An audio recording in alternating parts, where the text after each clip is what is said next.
السلام عليكم ورحمة الله وبركاته. الحمد لله والصلاة والسلام على رسول الله ما بعد. இன்று முதல் நாம் இன்ஷா அல்லாஹ் இக்குழுமத்துக்காக சிறப்பு நாளாந்த அல் குர்ஆன் சிந்தனையை வழங்க இருக்கின்றோம்.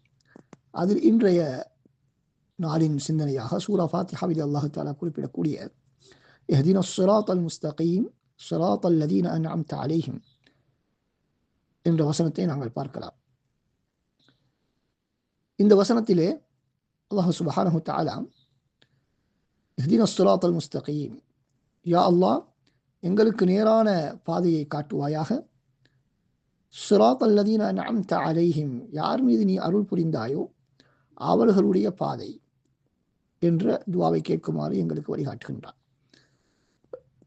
இதற்கு விளக்கம் சொல்லக்கூடிய இமாம் பிகாய் ரஹ்மஹுல்லாஹ் அவர்கள் தமது நவ்முத்துரர் என்ற நூலிலே சொல்லும் விளக்கம் ஒரு அருமையான கருத்தாக இருக்கின்றது.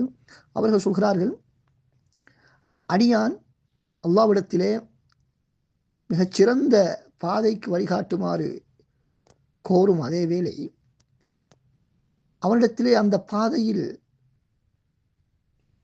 யார் வர வேண்டும், நம்மோடு யார் இருக்க வேண்டும் என்பதையும் கேட்கிறார்கள். அதுதான் நீ அருள் புரிந்தவர்களுடைய பாதை. அப்படி என்றால் உன்னுடைய நேரான பாதையிலே நீ அருள் புரிந்தவர்களோடு செல்வதற்கு எங்களுக்கு நீ வழிகாட்டுவாயாக என்பது அதனுடைய அர்த்தம் என்பதாக கூறுகிறார்கள்.